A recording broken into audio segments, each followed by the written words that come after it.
Pagi. Selamat pagi Bapak Ibu Saudara yang ada di rumah. Tuhan kiranya memberkati kita semua. Ya,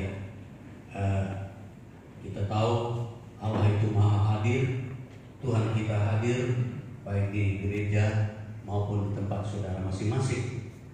Nah, hari-hari ini kita menghadapi situasi yang berat, ya, bahkan itu melanda seluruh dunia. Ya, kita meyakini hal itu sebenarnya adalah tanda-tanda akhir zaman, lebih dekat lagi kepada berakhirnya zaman ini. Nah, tapi Bapak Ibu Saudara, Alkitab menjelaskan kepada kita banyak ayat yang berbicara tentang situasi sekarang ini, termasuk penyakit menular atau khususnya penyakit sampar dijelaskan dalam Alkitab. Kita lihat beberapa ayat yang akan menjelaskan hal ini, sebab hari ini masih, ya, di mana-mana hangat berbicara tentang penyakit corona ini, ya, jadi COVID-19 yang melanda dunia. Saya mengajak kita melihat beberapa ayat di dalam Alkitab. Saya ajak kita melihat di dalam Imamat pasalnya yang ke-26. Imamat pasal 26 sebagai ayat permulaan kita. Saya bacakan ayatnya yang ke-25. Dan aku akan mendatangkan ke atasmu suatu pedang yang akan melakukan pembalasan oleh karena perjanjian itu. Bila kamu berkumpul kelak di kota-kotamu, maka aku akan melepaskan penyakit sampar ke tengah-tengahmu, dan kamu akan diserahkan ke dalam tangan musuh. Penyakit sampar satu penyakit yang menular. Ya, di dalam Alkitab menjelaskan penyakit yang menular. Itulah sekarang yang kita hadapi, dunia hadapi, yaitu penyakit menular yang penularannya itu begitu dahsyat, ya. Jadi terkena sedikit saja, hubungan sedikit saja sudah tertular itu penyakit. Nah, Bapak Ibu Saudara, ini hukuman dari Tuhan. Mengapa? Ya, di dalam ayat 14 pasal 26, Imamat 26 ayat 14, di sana dikatakan, tetapi jikalau kamu tidak mendengarkan aku dan tidak melakukan segala perintah itu, jikalau kamu menolak ketetapanku dan hatimu muak mendengar peraturanku, sehingga kamu tidak melakukan segala perintahku dan kamu mengingkari perjanjianku, ayat 16, maka aku pun akan berbuat begini kepadamu, yakni aku akan mendatangkan kekejutan atasmu, batuk kering serta demam yang membuat mata rusak dan jiwa merana. Kamu akan sia-sia menabur benihmu, karena hasilnya akan habis dimakan musuh.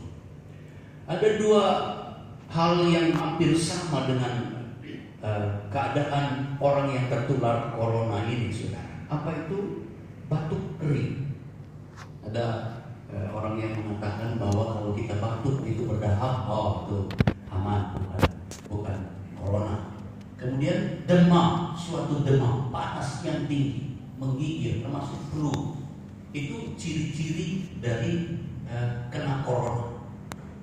Jadi penyakit ini, kalau kita perhatikan apa yang melanda dunia hari-hari ini, bahagian dari apa yang Tuhan buat. Ya, jadi ya mungkin ada yang berkata, kok kejam sekali Tuhan itu. Bukan, saudara. Sebab di dalam kitab JSTL bukan tidak beralasan Tuhan itu membuat hal itu. Bukan tanpa alasan, ya.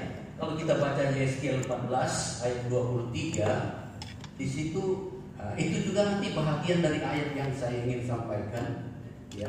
Kalau pertama di dalam kitab Imamat, yang kedua kita bisa lihat di dalam kitab Wahyu nanti, baru yang ketiga di dalam kitab Yeskiel. Tapi saya baca dulu bukan tanpa alasan ini.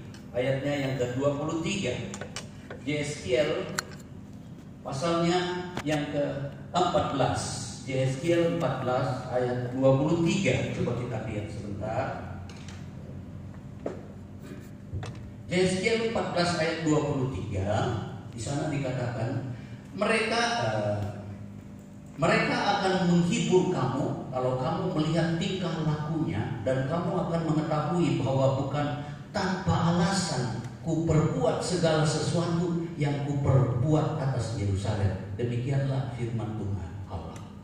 Bukan tanpa alasan Tuhan melakukan penyakit ini. Dalam ayatnya yang ke-21 dijelaskan tentang penyakit ini yang akan penyakit sampar, penyakit menular ini yang bukan tanpa alasan Tuhan berikan ini, ya. Tapi nanti kita akan kembali ke sana. Saya mengajak Bapak Ibu Saudara bahagian yang kedua di dalam kitab Wahyu. Di dalam kitab Wahyu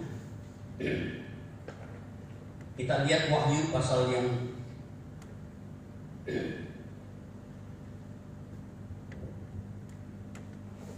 pertama. Wahyu pasal 6 saja, nanti pasal pertama alasannya. Wahyu pasal 6.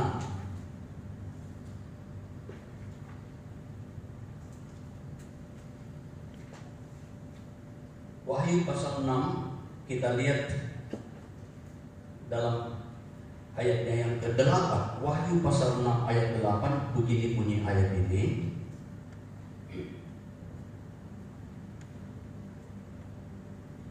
Dan aku melihat sesungguhnya ada seekor kuda hijau kuning, dan orang yang menungganginya bernama Maut, dan kerajaan maut mengikutinya. Dan kepada mereka diberikan kuasa atas 1/4 dari bumi untuk membunuh dengan pedang, dan dengan kelaparan dan sampar, dan dengan binatang-binatang buas di bumi. Penyakit sampar akan datang, saudara. Penyakit menular ini sementara dinubuatkan di dalam Alkitab. Jauh sebelum peristiwa ini terjadi, ya, Yohanes sudah mendapat ilham dari Allah bahwa penyakit menular ini akan menjelajah dunia ini, sehingga penyakit menular ini membawa kematian yang dahsyat, ya. Nah, Bapak Ibu Saudara, mengapa Tuhan izinkan? Sebab Tuhan sebenarnya ingin merencanakan sesuatu dalam hidup kita. Kalau tadi di dalam kitab Imamat tadi, supaya mereka tidak mengingkari perjanjian Tuhan. Nah, di dalam kitab Wahyu kita lihat pasalnya yang ke-1, pasal pertama, ayatnya yang ke-2 dan 3, mulai dari ayat 1 boleh dibaca. Wahyu pasal pertama. Inilah wahyu Yesus Kristus yang dikaruniakan Allah kepadanya, supaya ditunjukkannya kepada hamba-hambanya apa yang harus segera terjadi. Dan oleh malaikatnya yang diutusnya, ia telah mengatakannya kepada hambanya Yohanes. Yohanes telah bersaksi tentang firman Allah dan tentang kesaksian yang diberikan oleh Yesus Kristus, yaitu segala yang ia membacakannya. Mereka akan mendengarkan kata-kata nubuat ini dan yang menuruti apa yang tertulis di dalamnya, sebab waktunya sudah dekat. Jadi Bapak Ibu Saudara, Tuhan mau supaya kita mengikuti firman Tuhan. Tuhan mau supaya kita membaca firman Tuhan, mendengarkan firman Tuhan. Ya, itu alasan mengapa Tuhan mengirim penyakit-penyakit ini. Sebenarnya Bapak Ibu Saudara, corona ini belum apa-apa kalau kita lihat tulah-tulah, kalau kita lihat penyakit-penyakit, kalau kita lihat bencana-bencana yang akan muncul ke depan melalui kitab Wahyu. Belum terjadi, tetapi Yohanes sudah lihat itu semua sudah dibukakan oleh Allah. Salah satu di antaranya adalah penyakit menular ini tadi, penyakit sampar. Nah, kita lihat pada bahagian yang ketiga. Bahagian yang ketiga di dalam Yehezkiel 14 ayat 22. Yehezkiel pasal 14 ayat 21 dan 22. Yehezkiel pasal 14 ayat 21 dan 22. Saya bacakan dalam ayat ini. Ya, beginilah firman Tuhan Allah. Jauh lebih dari itu, kalau aku mendatangkan keempat hukumanku yang berat, yaitu pedang, kelaparan, binatang buas, dan sampah atas Yerusalem, untuk melenyapkan daripadanya manusia dan binatang. Saudara, dalam ayatnya yang ke-22, disinilah satu alasan mengapa Tuhan memberi penyakit ini. Kita lihat ya. Tetapi sungguh akan tertinggal di sana orang yang terluput, yang menggiring keluar anak-anak lelaki dan perempuan. Lihat, mereka akan datang kepadamu dan kamu akan melihat tingkah laku mereka, dan kamu akan merasa terhibur tentang malapetaka yang kudatangkan atas Yerusalem. Ya, tentang segala-galanya yang kudatangkan atasnya. Mereka akan menghibur kamu kalau kamu melihat tingkah lakunya, dan kamu akan mengetahui bahwa bukan tanpa alasan kuperbuat segala sesuatu yang kuperbuat atas Yerusalem. Demikianlah firman Tuhan. Bapak, Ibu, Saudara, ada alasan Tuhan mengirim musibah ini, mengirim penyakit ini, ya. Di dalam ayat yang ke-21 katakan bahwa Tuhan akan menyediakan orang-orang yang terluput, orang-orang yang tidak kena penyakit sampar ini. Dan orang-orang yang terluput ini, ya, akan melihat orang-orang datang. Nah, laki-laki perempuan datang kepada kita, kepada orang-orang yang terluput. Dan orang-orang yang terluput ini, saudara, akan bersuka cita. Sebab apa? Sebab melihat mereka itu, saudara, berubah tingkah lakunya, ya. Jadi dikatakan di dalam ayat 23, mereka akan menghibur kamu kalau kamu melihat tingkah lakunya, dan kamu akan mengetahui bahwa bukan tanpa alasan kuperbuat segala sesuatu yang kuperbuat atas Yerusalem. Demikianlah firman Tuhan Allah. Saudara, alasan Tuhan mengirim penyakit ini, penyakit menular ini, supaya ada pertobatan massal. Setelah ini kita akan lihat, saudara, firman Tuhan akan ada pertobatan besar-besaran di atas muka bumi. Sebab apa? Sebab ada waktunya Tuhan. Nah, itu bahagian yang ketiga, dan saya masuk pada bahagian yang keempat yang sering muncul, apa itu? Mazmur pasal 91. Mazmur pasal 91, kita lihat ayat 5 dan 6. Mazmur 91 ayat 5 dan 6. Engkau tidak usah takut terhadap kedahsyatan malam, terhadap panah yang terbang di waktu siang, terhadap penyakit sampar yang berjalan dalam gelap, terhadap penyakit menular yang mengamuk di waktu petang. Bapak, Ibu, Saudara, ada perlindungan Tuhan bagi orang-orang yang percaya, yang taat firman Tuhan, yang tidak mengingkari janji Tuhan, yang hidupnya berkenan di hadapan Tuhan, sehingga dikatakan di dalam ayat ini, engkau tidak usah takut terhadap kedahsyatan malam. Malam pun tidak usah takut. Terhadap panah yang terbang pada waktu siang, dan terhadap penyakit sampar yang berjalan dalam gelap, terhadap penyakit menular yang mengamuk di waktu petang. Malam, siang, petang, semuanya Tuhan jaga, lindungi. Tetapi saudara, apa yang harus kita lakukan supaya ada dalam perlindungan ini? Ya, di dalam ayat pertama, saudara perhatikan, supaya kita terhindar dari penyakit menular ini. Pertama-tama ayat 91, orang yang duduk dalam lindungan yang maha tinggi. Bapak Ibu Saudara, duduk dalam lindungan yang maha tinggi, mengisolasi diri bersama Tuhan saja. Ya, Saudara, stay at home. Anjuran dari pemerintah sebenarnya sesuai dengan firman Tuhan. Ya, duduk di bawah naungan yang maha tinggi, dalam lindungan yang maha tinggi, bermalam dalam naungan yang maha kuasa. Ya, Saudara, katakan dalam ayat 2, akan berkata kepada Tuhan, tempat perlindunganku dan kubu pertahananku, Allahku yang kupercayai. Bapak Ibu Saudara dan saya semua, kita perlu duduk dalam lindungan yang maha tinggi, bermalam di dalam naungan yang maha tinggi, yang maha kuasa. Dan saudara dan saya, ya, katakan bahwa Tuhan itu perlindungan yang kupercayai. Iman kita harus kuat, iman kita harus teguh. Tetapi saudara, saya harus katakan juga, jangan sampai kita sombong dalam iman. Ada orang-orang yang katakan, aku berlindung di bawah, enggak kira di dalam ayatnya yang ke-7 itu, biar 1000 orang rebah di sisimu, dikatakan, ya, 10.000 rebah di sisi kananmu, kamu tidak akan kena, kamu akan menonton saja. Firman Allah memang ada katakan begitu, saudara.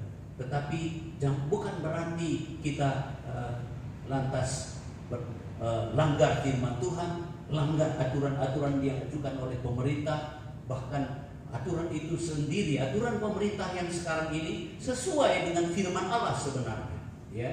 Tapi kita tidak boleh sok rohani, ya, mentang-mentang ada ayat ini aku aman, lantas saudara langgar firman Tuhan, berkumpul dengan kumpulan orang-orang yang kita tidak tahu asal usul muasalnya, maka penularan itu juga akan terjadi. Jangan salahkan Tuhan kalau Tuhan izinkan itu penularan, ya. Tapi satu hal, kalaupun kena, kadang-kadang kita terpaksa keluar, saudara. Ya, kemarin kami mau tidak mau harus keluar karena ada jemaat yang meninggal dan harus melayani pemakaman. Mau tidak mau harus bersosialisasi dengan orang-orang keluarga walaupun terbatas sebab pengaruh corona ini tidak banyak yang hadir. Bapak Ibu Saudara, mari kita mau supaya benar-benar ada dalam perlindungan Tuhan, ada dalam naungan Tuhan, berdiam diri di hadirat Tuhan. Kita membangun hubungan yang intim dengan Tuhan, membangun hubungan yang dekat dengan Allah. Sebab berlindung di dalam naungan yang maha tinggi itu, bermalam dalam naungan yang maha kuasa, bukan berarti kita bebas keluar ke sana, tetapi di mana saja kita mempunyai hubungan yang intim dengan Tuhan, dekat dengan Tuhan. Dia perlindungan saudara dan saya. Itu sebabnya hari-hari ini mari kita turuti firman Tuhan. Jangan sampai kita sombong rohani, jangan sampai kita sok rohani, tetapi harus benar-benar rohani, ya, bukan sekedar sok rohani, tetapi benar-benar rohani, ya. Jadi Bapak Ibu Saudara, baik di rumah masing-masing, mari kita turuti firman Allah. Jangan ada yang menolak firman itu, jangan ada yang ingkar firman itu seperti dikatakan dalam imamat tadi. Jangan sampai tinggalkan Tuhan. Kemudian di dalam kitab Wahyu itu, mari kita senantiasa juga memberitakan firman itu, bersandar kepada Tuhan. Di dalam Mazmur ini tadi, saudara, kita mau berjalan bersama dengan Tuhan. Kita mau supaya ada di dalam lindungan yang maha tinggi, ya. Di dalam kitab Yesaya kita diperintahkan oleh Tuhan supaya menjadi berkat, memberitakan firman Tuhan, sehingga ada orang-orang yang percaya. Orang-orang yang percaya itu yang akan menjadi penghiburan dalam hidup kita. Orang-orang yang tingkah lakunya berubah, bertobat, merekalah yang akan menjadi penghiburan bagi kita, ya. Itu firman Allah yang saya dapat sampaikan pada pagi hari ini. Kita semua akan masuk di dalam doa. Kita bersyukur kepada Tuhan. Apa yang Tuhan izinkan dalam hidup ini, ada rencana Tuhan, ada maksud Tuhan. Tidak percuma Tuhan menyampaikan, memberi kesempatan situasi seperti ini berlaku dalam hidup kita, ya. Jadi bukan tanpa alasan. Dikatakan tadi dalam Yesaya 14 ayat 23, alasan Tuhan begitu indah buat kita. Kita nyanyi satu nyanyian, Engkaulah perisaiku. Kita akan masuk dalam doa. Bapak Ibu di rumah masing-masing bersama dengan anak-anak, keluarga, berkumpul, berdoa bersama-sama supaya Tuhan menjaga, melindungi dan memberkati kita, memakai kita menjadi alat yang indah dalam nama Tuhan. Berkat Tuhan akan menyertai kita semua. Engkaulah perisaiku. Engkaulah perisaiku,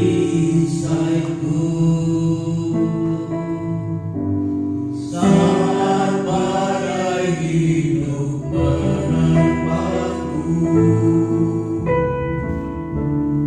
Firman-Mu di dalamku,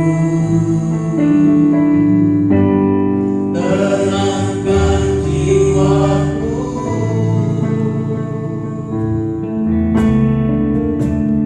Engkaulah perisaiku, saat badai hidup menerpaku.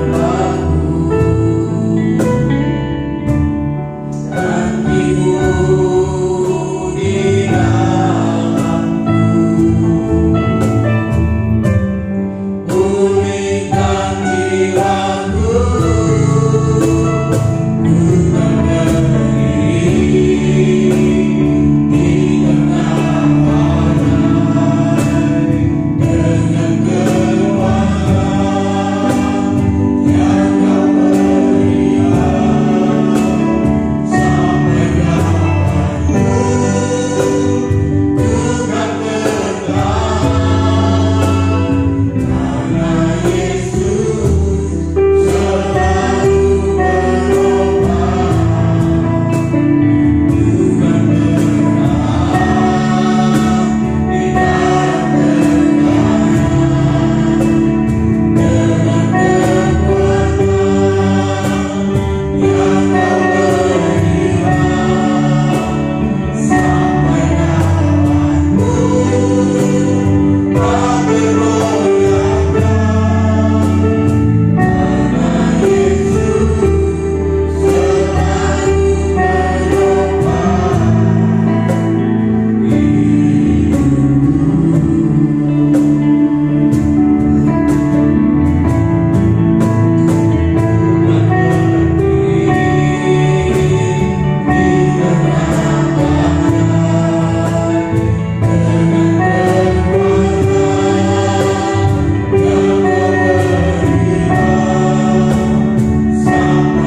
Kau berikan, sampai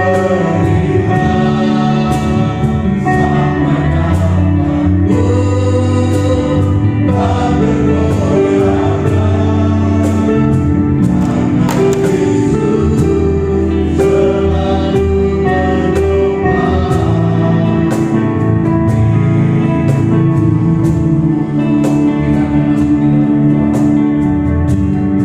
Bapa di dalam surga, kami bersyukur atas firman-Mu, kami bersyukur atas perlindungan-Mu, kami bersyukur atas penyertaan-Mu Tuhan. Biarlah firman Allah tertanam dalam hidup kami. Kami bukanlah hanya menjadi pendengar, tetapi pelaku-pelaku firman Tuhan. Kami lebih dekat kepadamu Tuhan. Jangan sampai kami meninggalkan Tuhan. Jangan kami mengingkari perjanjian-Mu Tuhan, tetapi kami taati. Kami juga Tuhan senantiasa mengandalkan Tuhan, bernaung dalam lindungan Tuhan. Oh Tuhan, Engkau beri kami kesempatan untuk hari-hari ini berdiam diri di rumah masing-masing untuk mendekatkan diri kepada Tuhan, juga mengikuti aturan-aturan pemerintah, sebab banyak hal yang akan terjadi ke depan lagi Tuhan.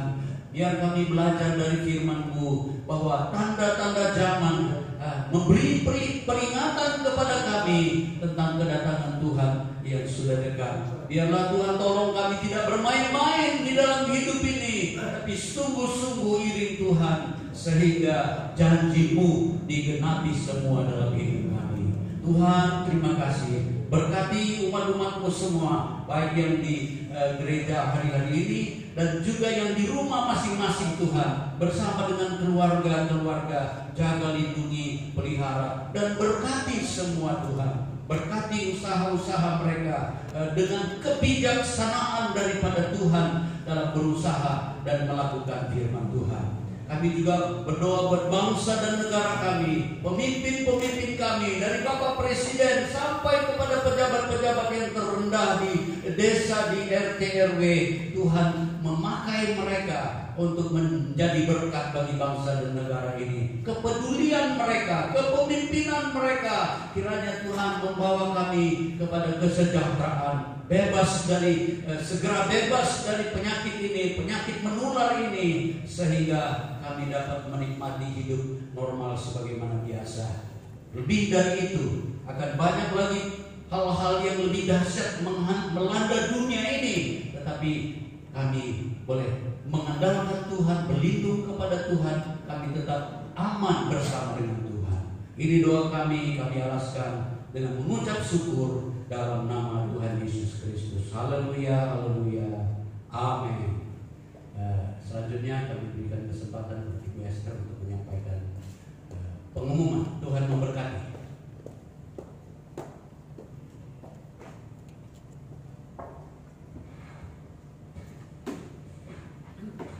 Puji Tuhan, kita sudah dengar firman Tuhan. Saat ini saya akan sampaikan beberapa pengumuman. Jadwal ibadah dan doa seminggu ke depan kita masih lewat streaming, baik Instagram ataupun Facebook saya dan Facebook Saudara Yosua. Dimulai pada pukul 7 pada hari Rabu tanggal 1, kemudian Kamis tanggal 2, Jumat tanggal 3. Menghimbau untuk seluruh jemaat, mengajak seluruh keluarga untuk beribadah dan mengikuti doa-doa, jam-jam doa ini yang ada, supaya kita semuanya boleh diberkati bersama. Kemudian pengumuman yang kedua, telur Paskah bisa dikumpulkan di pastori ataupun di kantor ya. Untuk telur biasa mulai tanggal 5 bisa dikumpulkan. Kemudian untuk telur asin yang matang bisa dikumpulkan pada hari Sabtu tanggal 11. Kemudian Minggu tanggal 12 akan dibagikan beserta dengan ayat-ayat Paskah. Metode pembagian nanti kita atur bersama supaya tidak terjadi kerumunan yang datang di gereja ya. Jadi tetap kita ikuti kegiatan-kegiatan ini. Kemudian himbauan untuk seluruh sidang jemaat, mohon pada waktu ibadah bersama di dalam keluarga melalui streaming ini kita tetap menghormati hadirat Allah. Tentunya dengan berpakaian yang rapi, ajak semua keluarga bisa pakai HP ataupun komputer supaya kita sama-sama bisa mengikuti meskipun keadaan ini tidak memungkinkan, tetapi kita tetap menghormati hadirat Allah dan menerima berkat-berkat Allah. Kemudian kami juga menghimbau kepada seluruh jemaat untuk jaga kesehatan ya, jaga kesehatan, jaga jarak, dan itu yang sudah kita patuhi bersama supaya kita ke depannya menjadi lebih baik lagi. Itu saja pengumuman. Kita nanti sore tetap ada ibadah live lewat streaming Facebook maupun Instagram jam 4 sore. Saudara bisa berkumpul bersama dengan keluarga untuk mengikuti ibadah ini. Terima kasih, Tuhan Yesus memberkati. Kita akan tutup ibadah kita dengan sebuah pujian. Bapak terima kasih, kembali saya serahkan kepada Bapak Gembala. Dan juga mohon didoakan untuk saudara Elia, nanti malam akan pergi ke Pekanbaru. Silakan. Bapak terima kasih. Bapak Tuhan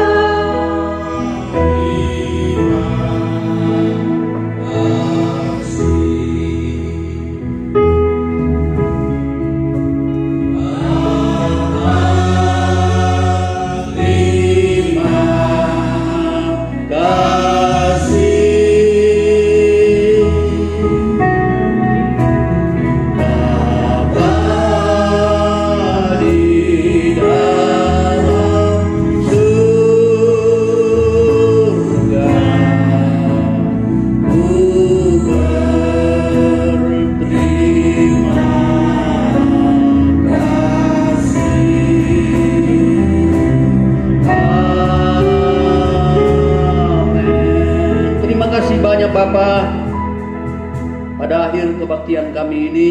Kami juga berdoa buat saudara Elia yang nanti malam akan berangkat ke Pekanbaru untuk acara keluarga di sana. Tuhan tolong perjalanannya, untuk bungkus dia dengan kuasa darah-Mu, jauh juga dari segala sakit penyakit dan hal-hal yang Tuhan tidak berkenan. Kembali lagi ke tempat ini dalam keadaan sehat sejahtera. Acara di sana Tuhan yang memimpin. Terima kasih banyak Tuhan.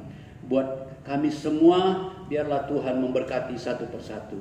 Akhirnya Bapak Ibu, saudara-saudara, baik yang di rumah maupun di tempat ini, terimalah anugerah rahmat dari Allah Bapa kita di sorga, berkat-berkat dan kasih sayang dari putranya yang tunggal, Yesus Tuhan kita, persekutuan dan damai sejahtera dari Allah Roh Kudus menyertai kita mulai pagi ini bahkan sampai selama-lamanya.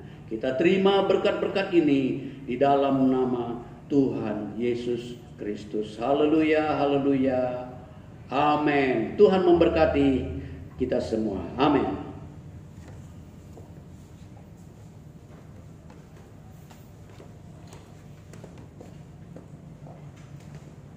Ibadah selesai, Tuhan Yesus memberkati. Tetap jaga kesehatan, jaga jarak, dan di rumah saja. Tuhan memberkati. Haleluya. Tuhan Yesus baik. Tuhan Yesus baik.